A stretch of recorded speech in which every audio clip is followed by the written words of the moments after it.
नमस्कार and welcome to study IQ my dear friends. मैं हूं Prashant Mawani. I hope you are good. आज 25 नवंबर 2020 है।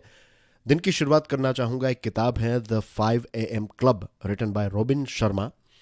इस किताब में एक बहुत ही इंटरेस्टिंग लाइन है, society has programmed us to think that because it's difficult at first something bad is happening. ये एक प्रोग्रामिंग हमारा किया गया है कि अगर कोई चीज़ हम करते हैं, और जनरली जब कोई नई चीज़ हम करने की कोशिश करते हैं तो ऑफ कोर्स स्टार्टिंग के टाइम पर आपको बहुत सारी डिफ़िकल्टीज फेस करनी पड़ती हैं, सेटबैक्स यानी कि फेलियर्स भी फेस करने पड़ते हैं, क्योंकि ये एक नया एरिया है, क्योंकि ये एक नई चीज़ है जो हम कर रहे हैं, जिसके साथ जुड़ी हुई कोई हमारे पास एक्सपर्टीज़ या एक्सपीरियंस नहीं है। तो चांसेस बढ़ जाएंगे कि आप फेल होंगे, डिफ़िकल्टी फेस करेंगे एक्सेट्रा, जो एक बहुत ही लॉजिकल चीज़ है। लेकिन हमारा प्रोग्रामिंग ऐसा किया गया है, लोगों ने ऐसा हमें कहा है कि क्योंकि आप डिफ़िकल्टीज फेस कर रहे हैं, इसका मतलब ये है कि आगे चलकर ज़्यादा बुरी चीज़ें होने वाली हैं। ये किताब में ये बताया गया है कि ये सरासर गलत बात है। स्टार्टिंग के टाइम पर डिफ़िकल्टीज फेस कर रहे हैं, दैट्स फाइन, लेकिन अगर हम उस चीज़ को कंटिन्यू करें तो एक टाइम आएगा कि उस डिफ़िकल्टी के जोन में से हम निकलते जाएंगे और धीरे धीरे हम एक्सपर्ट बनते जाएंगे। Think about it dear friends. Study IQ लेकर आया है एक स्मार्ट कोर्स। अगर आप यूपीएससी की प्रिपरेशन कर रहे हैं तो ये स्मार्ट कोर्स आपकी प्रीलिम्स और मेंस दोनों एग्जामिनेशन में आपकी बहुत मदद कर सकता है। ज़्यादा जानकारी के लिए स्टडी आईक्यू का मोबाइल एप्लीकेशन डाउनलोड करें। आज हमारे टेबल के ऊपर हैं 4 important topics. Diplomatic offensive, India Pakistan के साथ जुड़ा हुआ टॉपिक है। सनशाइन सेक्टर, ये सोलार पावर के साथ जुड़ा हुआ एक टॉपिक है। फिर अभी कुछ दिनों पहले की बात है, I think day before yesterday की बात है कि हमारे जो एक्स आरबीआई के गवर्नर रघुराम राजन साहब और डिप्यूटी गवर्नर विरल आचार्य साहब ने ये जो एक पैनल है आरबीआई की, उनका डिसीजन है कि कॉरपोरेट हाउसेस यानी कि कॉरपोरेट बिजनेसेस जो हैं उनको बैंक का लाइसेंस दिया जाए।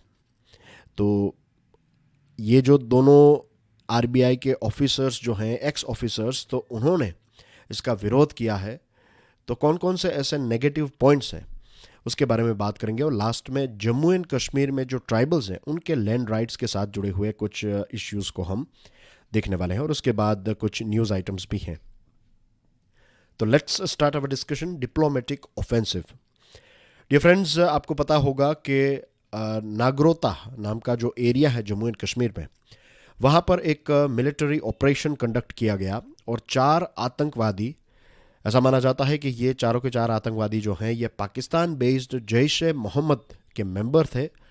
और एक टनल भी बीएसएफ ने ढूंढ निकाली। बीएसएफ और जम्मू एंड कश्मीर पुलिस ने मिलकर एक टनल भी ढूंढ निकाली है, जिसका इस्तेमाल शायद इन 4 आतंकवादियों ने किया। वो पाकिस्तान से भारत में इस टनल के माध्यम से आ पाए, और भारत सरकार ने अब ये डिसीजन लिया है कि पाकिस्तान के ये जो 4 लोग हैं और ये जो प्लानिंग कर रहे थे, ये प्लानिंग के बारे में पूरी दुनिया को बताया जाए। यहाँ पर जब मैं ये शब्द का इस्तेमाल कर रहा हूँ पूरी दुनिया, आई मीन टू से कि जो इम्पोर्टेंट देश हैं, जो देश आतंकवाद के साथ जुड़ी हुई इंफॉर्मेशन पाना चाहते हैं, जो भारत के साथ सहमति रखते हैं। कई देश ऐसे भी हैं जो भारत जब कहता है कि आज भी भारत क्रॉस बॉर्डर टेररिज्म का शिकार है, तो वो मानते नहीं हैं। For example China. तो हम श्योर ये सारे देशों को एजुकेट किया जाएगा, ये सारे देशों के साथ ये इन्फॉर्मेशन शेयर की जाएगी, और इनफैक्ट शेयर करने की शुरुआत भी हो चुकी है। हमारे फॉरेन सेक्रेटरी हर्ष श्रृंगला साहब जो हैं, उन्होंने कुछ एम्बेसडर्स को, दुनिया के दूसरे देशों के जो राजदूत हैं, जो एम्बेसडर्स हैं, जो हमारे देश में पोस्टेड हैं, तो उनको एक ब्रीफिंग प्रोवाइड की।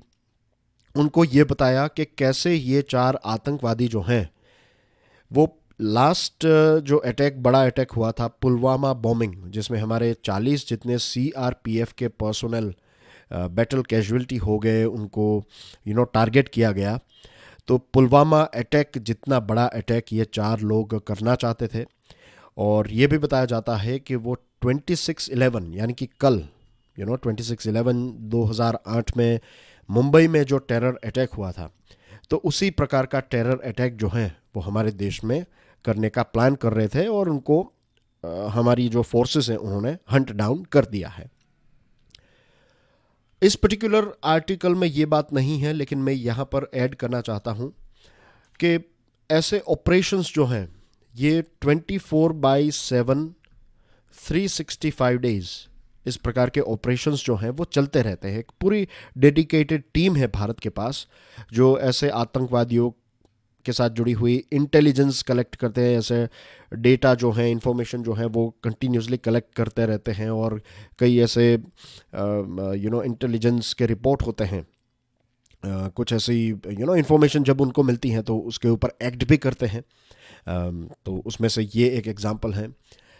जहाँ तक मेरी समझ है, मेरा मानना है कि 20 में से लगभग 19 जितने केसेस में हम सक्सेस होते हैं। अनफॉर्चुनेटली कई बार ऐसा होता है कि ये आतंकवादी जो हैं वो सक्सेसफुल हो जाते हैं अपने अपने मिशन में, और फिर एक टेरर अटैक हमें हमारे देश में देखने को मिलता है। और जब भी टेरर अटैक होता है तब सरकार के ऊपर, हमारी जो फोर्सेस हैं उनके ऊपर बहुत ज़्यादा प्रेशर जनरेट होता है। ऑफ कोर्स मीडिया में चर्चा होगी, लोग इसके बारे में चर्चा करेंगे, और कई बार हम ये समझ लेते हैं कि हमारी फोर्सेस जो हैं, हमारी सरकार जो है वो वीक है। यहाँ पर मैं जब सरकार की बात कर रहा हूँ, इट डजेंट मैटर किस पॉलिटिकल पार्टी की सरकार है, it really doesn't matter. The main thing is कि हमारी जो फोर्सेस हैं वो 24/7 365 डेज पूरी कोशिश करती हैं कि हम ऐसे आतंकवादियों को उनके अंजाम तक पहुंचाएं। उनको जो टेररिस्ट हैं उनका इलाज है बुलेट, उनका इलाज है गोली। टेररिज्म जो है उसको फाइट करने के लिए आपको आइडियोलॉजिकल लेवल पर काम करना पड़ता है, और यहाँ पर यही चीज़ हमें देखने को मिल रही है। ये डिप्लोमेटिक ऑफेंसिव, ये लगता है कि एक डिप्लोमेटिक चैनल से ही या फिर डिप्लोमेटिक चैनल के माध्यम से हम लोगों को, दुनिया को एजुकेट कर रहे हैं, लेकिन इसी के साथ साथ हम लाइक माइंडेड देश जो हैं उनको भी डायरेक्टली इनडायरेक्टली हमारे साथ एक पार्टिसिपेट कर रहे हैं कि देखिए ये सिचुएशन है और ये सिचुएशन के सामने हम लड़ रहे हैं। तो विचार के लेवल पर हम सब ह्यूमैनिटी में, मानवता में विश्वास रखने वाले जो देश हैं, जो लोग हैं, उनको एक साथ मिलकर ये जो आतंकवाद है उसका सामना करना पड़ेगा। इंडियन मिशंस, हमारे जो अलग अलग जगहों पर मिशंस हैं, हमारी एम्बेसीज हैं, हाई कमीशन की ऑफिसेज हैं, तो वहाँ पर भी ऐसे इंफॉर्मेशन डॉकेट दिए गए हैं कि ये जो डिटेल्स हैं, नागोत्रा में जो टेरर अटैक करने की कोशिश, जो एक पूरा एनकाउंटर हुआ जिसमें 47 AK-47 राइफल्स मिली हैं, 29 ग्रेनेड्स मिले हैं, 7.5 किलो RDX एक्सप्लोजिव ये मटेरियल मिला है। तो ये सारी इन्फॉर्मेशन जो है वो हमने दूसरे देशों के साथ भी शेयर की है। हमारे प्राइम मिनिस्टर नरेंद्र मोदी साहब ने ये बताया कि nefarious attempt to target grass roots level democratic exercise in Jammu and Kashmir, जो जम्मू एंड कश्मीर में आई थिंक कल या फिर परसों हम बात कर रहे थे इसके बारे में कि 28 नवंबर से वहाँ पर जो ग्रास रूट लेवल के इलेक्शंस होने वाले हैं, 3 टियर इलेक्शंस होने वाले हैं, तो उसको डिस्टर्ब करने के लिए ये एक कोशिश की गई थी आतंकवादियों के द्वारा, जिनको हमने फेल कर दिया है। अब प्रश्न ये है कि भारत इंटरनेशनल कम्युनिटी को अप्रेज क्यों कर रहा है, क्यों हम उनको इन्फॉर्मेशन दे रहे हैं। कुछ कारण मैंने आपको ऑलरेडी बता दिए हैं। दूसरे जो हैं वो ये हैं कि एक तो ये कि भारत दुनिया को ये बताना चाहता है कि देखिए क्रॉस बॉर्डर टेररिज्म जो है उसका खतरा आज भी भारत के ऊपर मंडरा रहा है। सेकंड थिंग इज कि अगर भारत कोई भी एक्शन लेता है, लेट्स से कि कल हमने कोई एक्शन ली, राइट, क्रॉस बॉर्डर टेररिज्म को रोकने के लिए, तो ये एक रिटेलिएटरी एक्शन होगी। ऐसा नहीं है कि हम खुद जाकर दूसरे देशों पर, पाकिस्तान के ऊपर सर्जिकल स्ट्राइक्स कर रहे हैं। ये हम इसलिए कर रहे हैं क्योंकि वहाँ से इस प्रकार की हरकतें हो रही हैं। और तीसरी जो चीज़ है वो ये है कि पाकिस्तान ने कुछ दिनों पहले ये बताया था, भारत के ऊपर ये इल्ज़ाम लगाया, मैंने आपको बताया था CPEC के बारे में, कि पाकिस्तान ने ये बताया कि CPEC वाला जो पूरा एरिया है तो वहाँ पर भारत आतंकवादी हरकतें कर रहा है। तो भारत ये दिखा रहा है कि देखिए, वी डोंट सपोर्ट टेररिज्म, हम तो टेररिज्म के खिलाफ है और हम टेररिज्म के शिकार हैं।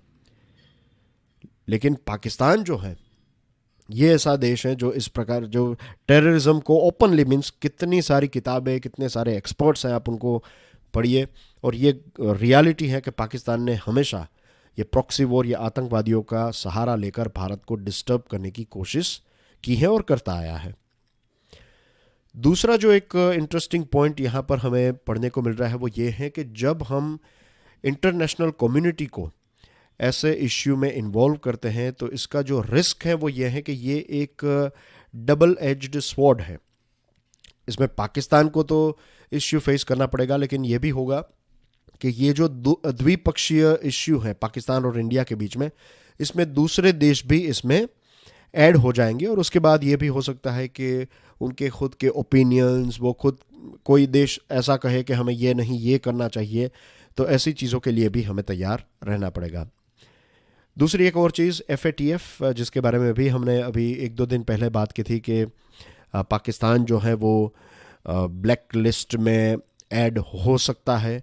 हाफिज़ सईद के साथ जुड़ा हुआ जो केस था उसके बारे में हमने बात की, और फरवरी 2021 में FATF की जो प्लीनरी मीटिंग सेशन होगा तो उसमें पाकिस्तान पूरी कोशिश कर रहा है कि वो ग्रे लिस्ट में रहें, ब्लैक लिस्ट में पाकिस्तान को ना डाला जाए। अगर ब्लैक लिस्ट में पाकिस्तान चला गया तो पाकिस्तान की इकोनॉमी के लिए एक बहुत बड़ा झटका होगा। ये शायद पाकिस्तान इसको सह ना पाए, तो पाकिस्तान इसमें से बचने के लिए पूरी कोशिश कर रहा है, भारत के ऊपर ब्लेम डाल रहा है, ये सारी चीज़ें। लेकिन जब हम इंटरनेशनल कम्युनिटी को अप्राइज करते हैं, उनको बताते हैं कि ये सिचुएशन है, तो it will help us at FATF, और सिर्फ हमें नहीं पूरी दुनिया को एक मदद मिलेगी, क्योंकि आतंकवाद किसी भी देश में अगर है, वहाँ पर फल फूल रहा है, तो ये पूरी दुनिया के लिए एक बहुत बड़ा खतरा है। बट एनीवे, हमारा जो मेन ऑफ कोर्स लक्ष्य है वो यही है कि हमारे देश में, पूरे देश में, जम्मू एंड कश्मीर में पर्टिकुलरली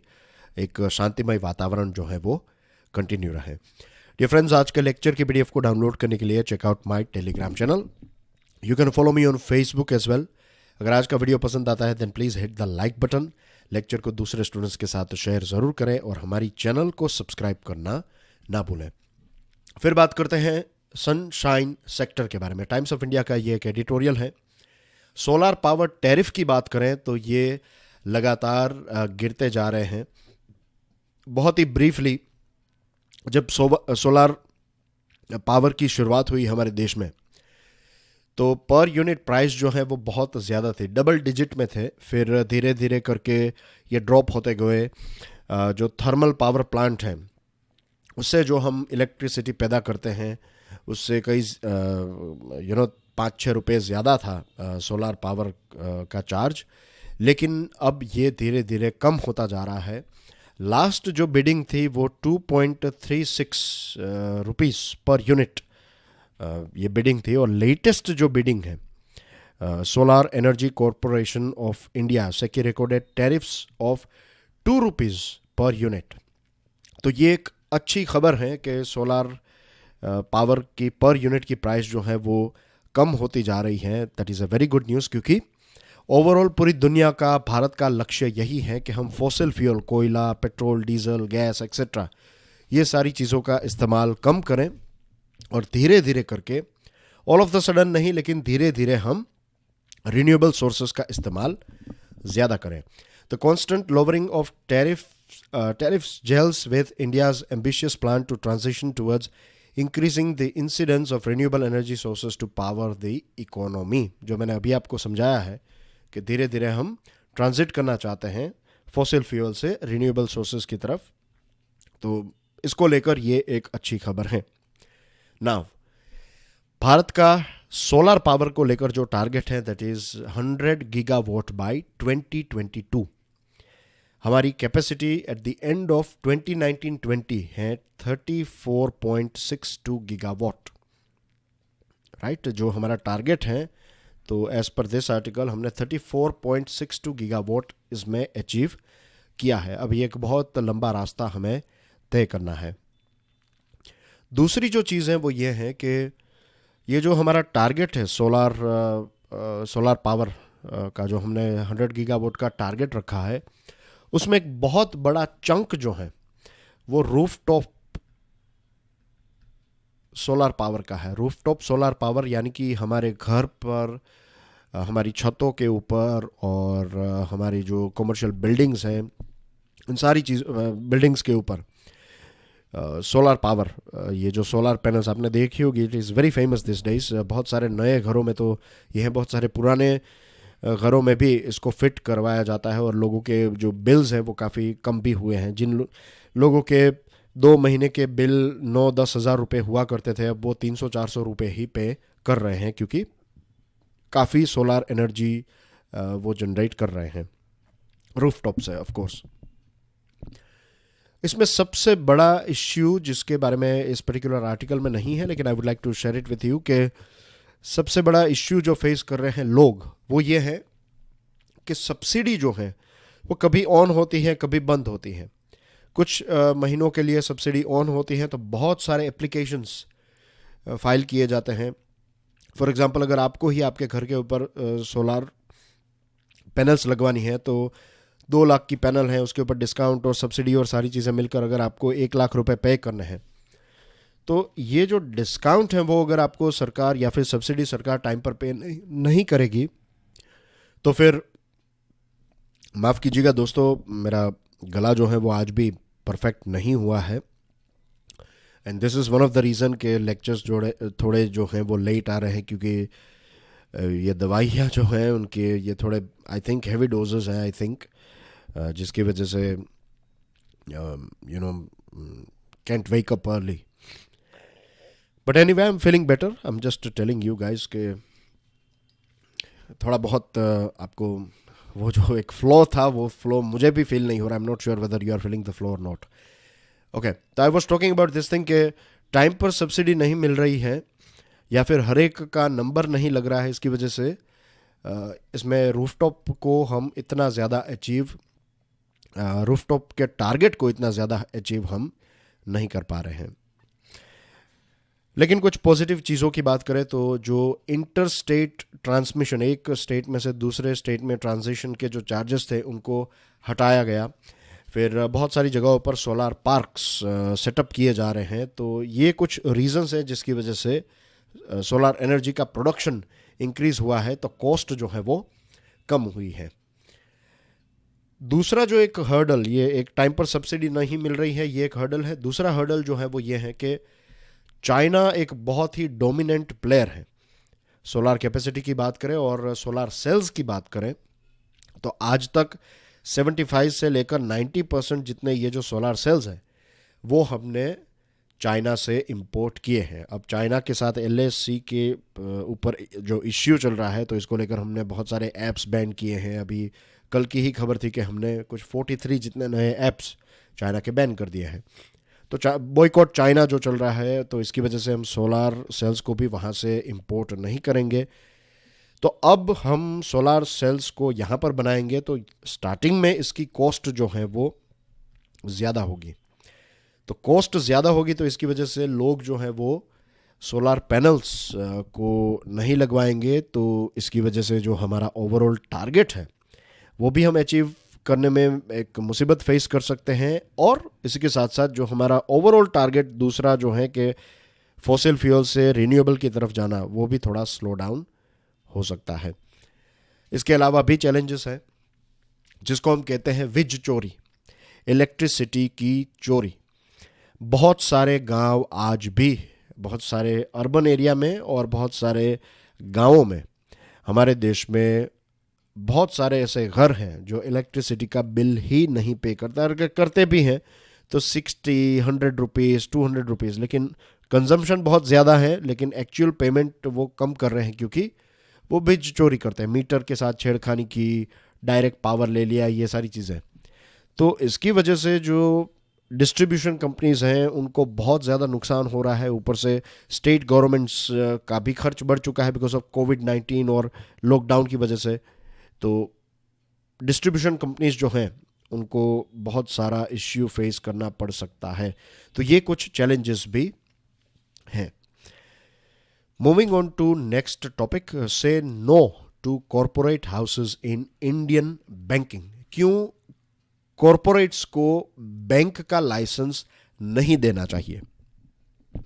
अभी रिजर्व बैंक ऑफ इंडिया का एक इंटरनल वर्किंग ग्रुप जो है, इसने ये रेकमेंड किया है कि corporate houses should be given bank licenses, यानी कि जो बड़े बिजनेसेस हैं, कॉरपोरेट्स जो हैं, कॉरपोरेट बिजनेसेस जो हैं, फर्म्स जो हैं, उनको आप बैंक का लाइसेंस भी दीजिए, ऐसा इंटरनल वर्किंग ग्रुप ने रेकमेंड किया है। अब जैसे मैंने आपको स्टार्टिंग में बताया कि हमारे फॉर्मर गवर्नर और डिप्यूटी गवर्नर ने इस चीज़ का विरोध किया है। उन्होंने एक आर्टिकल भी लिखा है और कहा है कि ये नहीं होना चाहिए। आज के टाइम्स ऑफ इंडिया में भी उनका आर्टिकल जो है वो आपको पढ़ने को मिल रहा है। मैंने उसको पढ़ा है, लेकिन मुझे ये वाला आर्टिकल ज़्यादा अच्छा लगा क्योंकि आपके लिए this is easy to understand. आप उसको भी पढ़ सकते हैं। ऑफ कोर्स ये डिस्कशन सुनने के बाद अगर आप उस आर्टिकल को पढ़ेंगे then it will be easy for you guys to understand that article. दूसरे न्यूज़पेपर्स में भी आज के द हिंदू में भी एक एडिटोरियल है इसी टॉपिक को लेकर, लेकिन उसके कंपैरिजन में भी ये आर्टिकल जो है वो ज़्यादा इजी टू अंडरस्टैंड है। ओके, फरवरी 2013 की बात है जब रिजर्व बैंक ऑफ इंडिया ने ये गाइडलाइंस दी थी कि कॉरपोरेट और इंडस्ट्रियल हाउसेस जो हैं वो बैंकिंग लाइसेंस के लिए अप्लाई कर सकते हैं। तो कुछ हाउसेस ने अप्लाई किया, कुछ ने अप्लाई करने के बाद विड्रॉ कर लिया और फाइनली किसी को भी यह लाइसेंस नहीं दिया गया। फिर दो एंटिटीज़ जो है वो क्वालिफाई हुई, एक आईडीएफसी और एक बंधन फाइनेंशियल सर्विसेज, बंधन बैंक का नाम आपने सुना होगा।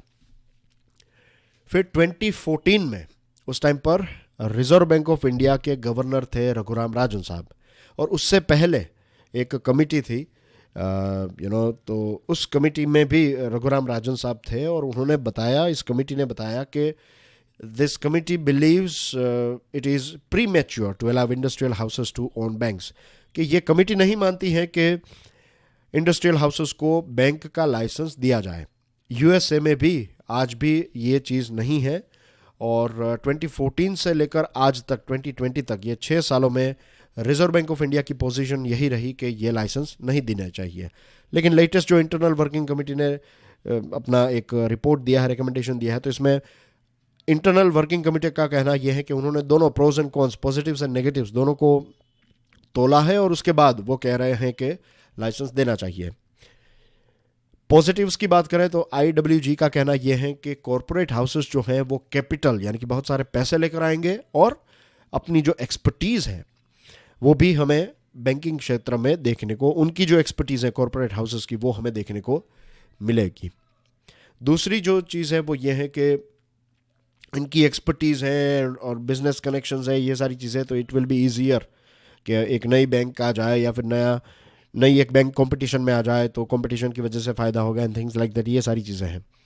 Now as the report notes the main concerns are interconnected lending, concentration of economic power and exposure of the safety net provided to banks to commercial sectors of the economy। जो negatives हैं उसमें है कि एक interconnected lending, ये एक बहुत बड़ा इश्यू है या फिर ये एक कंसर्न है। Second is concentration of economic power, एक कंपनी जो है वो उसको बैंक का लाइसेंस भी मिल जाएगा तो इसके इश्यूज ये होंगे कि ये जो कॉरपोरेट हाउस है, आप बैंक हैं फॉर एग्जांपल, तो आपने लेट्स से एबीसी नाम की एक बहुत बड़ी कंपनी है, अब एबीसी नाम की बैंक भी बन गई, उनकी ये बैंक भी हो गई, तो आपने इस बैंक में लेट्स से 1 करोड़ रुपए डिपॉजिट किए, सेविंग अकाउंट में आपके 1 करोड़ रुपए हैं।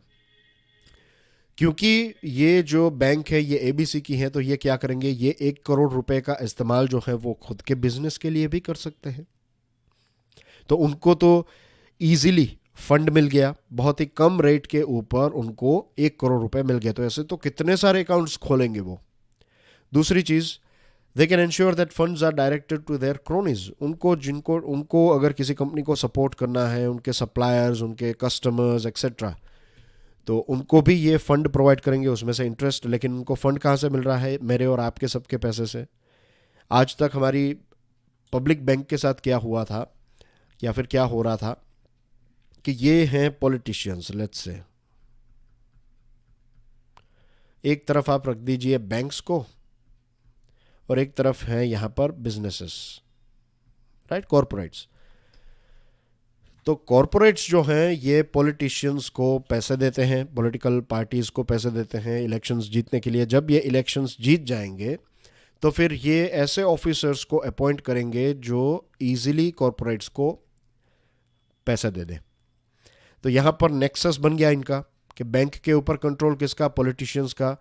फिर पॉलिटिशियंस कहेंगे बिजनेसेस को, बैंक्स को कि आप इनको पैसे दीजिए, ये इनको इजी पैसे मिल जाएंगे, बिजनेस फ्लरिश होगा, और फिर ये पैसे जो है वो इन्हीं पॉलिटिशियंस को देंगे, क्योंकि ये पॉलिटिशियंस अगर पावर में रहें तो ये जो एक पॉलिटिशियंस का कंट्रोल है या फिर था, यही चीज़ हो जाएगी ये कॉरपोरेट हाउसेस के साथ, कि कॉरपोरेट हाउसेस जो हैं उनका भी इतना ही, ये भी इतने पावरफुल हो जाएंगे। तो this is a big issue. फिर अगर डिफ़ॉल्ट हो जाए तो फिर डिपॉजिटर्स के पैसों का क्या होगा। फिर इवेंचुअली गवर्नमेंट को पैसे इंजेक्ट करके इनको बचाना पड़ेगा, बेल आउट देना, ये सारी चीज़ें होगी। फिर इंटरकनेक्टेड जो कहते हैं लेंडिंग, इंटरकनेक्टेड लेंडिंग में आप ये जो एबीसी वाला एग्जांपल मैंने आपको दिया, तो इन्होंने एबीसी कंपनी को पैसे दे दिए, एबीसी बैंक ने एबीसी कंपनी को पैसे दे दिए, तो इनको आप ढूंढेंगे कैसे? आरबीआई के पास इतने ज़्यादा पावर्स आपने नहीं दिए हैं। तो ये बहुत सारे ऐसे हर्डल्स या फिर इश्यूज फेस करने पड़ सकते हैं।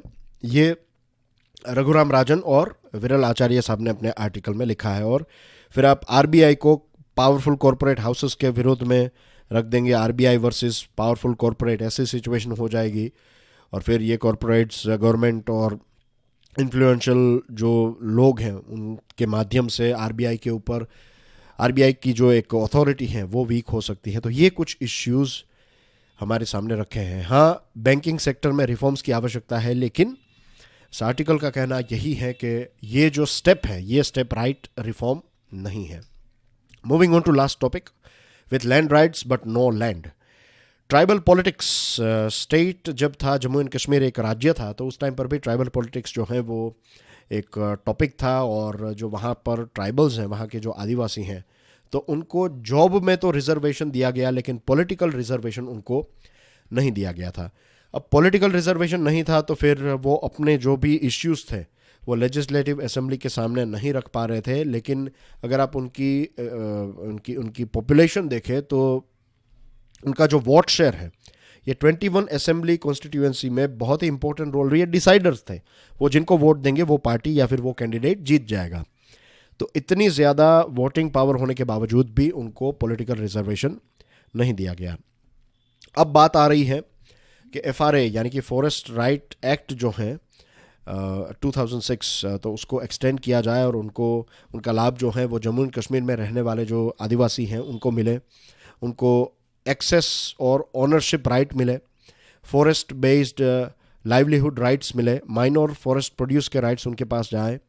तो इसको लेकर एक बातचीत हुई और 18 नवंबर को जम्मू एंड कश्मीर की जो सरकार है, जम्मू एंड कश्मीर गवर्नमेंट फिलहाल यूनियन टेरिटरी है, तो जम्मू एंड कश्मीर गवर्नमेंट ने यह तय किया, जम्मू एंड कश्मीर के जो चीफ सेक्रेटरी हैं उन्होंने इस एफआरए के इम्प्लीमेंटेशन को रिव्यू किया और बताया कि 15 जनवरी 2021 से पहले ये जो क्लेम्स हैं फॉरेस्ट राइट कमिटीज़ के, उन सारे क्लेम्स को सॉर्ट आउट किया जाए और फिर सब डिविजनल कमेटी इसको स्क्रूटिनाइज करेगी। बिफोर 31 जनवरी 2021 ये सॉर्ट आउट हो जाएगा और 1 मार्च 2021 से पहले डिस्ट्रिक्ट लेवल कमेटी जो है वो अपना फाइनल अप्रूवल भी दे देगी। लेकिन इसमें इश्यू ये है कि जो रोशनी एक्ट है, आपने सुना होगा स्टेट लैंड एक्ट 2001, बहुत ही सिंपल शब्दों में कि जम्मू एंड कश्मीर का जो एक सिटीज़न है वही जम्मू एंड कश्मीर में ज़मीन खरीद सकता है। बाहर के, तो हमारे देश के दूसरे जो लोग हैं वो वहाँ पर ज़मीन नहीं खरीद सकते। तो इसको नल एंड वॉइड कर दिया। यह भी एक बहुत बड़ा टॉपिक था, कुछ दिनों पहले की बात है, कुछ आई थिंक 1 महीने पहले ये खबर आई थी, एक डेढ़ महीने पहले की बात है ये, 31 अक्टूबर टू बी प्रिसाइज, ये रही डेट। तो जब इसको नल एंड वॉइड किया गया तो इसमें ये इश्यू हो सकता है कि जो ऑफिसर्स हैं, जो मिनिस्टर्स हैं, for example right, legislature, bureaucrats, तो ये लोग ज़मीन वहाँ पर ख़रीद लेंगे और जो आदिवासीज़ हैं, जो उनका जो क्लेम है वो क्लेम शायद वो प्रूव ना कर पाएँ। तो ये एक जो इम्प्लीमेंटेशन की बात आ रही है, तो इसमें ये सबसे बड़ा हर्डल ये है क्योंकि आपने रोशनी एक्ट को हटा दिया है, तो फिर ये अपने क्लेम कैसे रखेंगे। दूसरी चीज़, जो हमारे देश के दूसरी जगहों पर एक कट ऑफ डेट दी गई है कि 13 दिसंबर 2005 से पहले अगर आप क्लेम कर रहे हैं ये ज़मीन, कोई आदिवासी हैं किसी दूसरे एरिया में, अगर वो क्लेम कर रहे हैं कि ये ज़मीन उनकी है, राइट, तो ये रिकॉग्निशन उनको मिलता है। लेकिन जम्मू एंड कश्मीर में ऐसी कोई कट ऑफ डेट नहीं रखी गई है। तो फिर ये उनका जो क्लेम है, ये जो आदिवासीज़ हैं, तो वो कैसे अपना क्लेम प्रूव करेंगे या फिर प्रोसेस आगे कैसे बढ़ेगी, ये एक बहुत बड़ा क्वेश्चन है। तो देखते हैं आगे इसमें क्या होता है। We have to wait and watch. I am sure इसके ऊपर और ज़्यादा आर्टिकल्स हमें पढ़ने को मिलेंगे।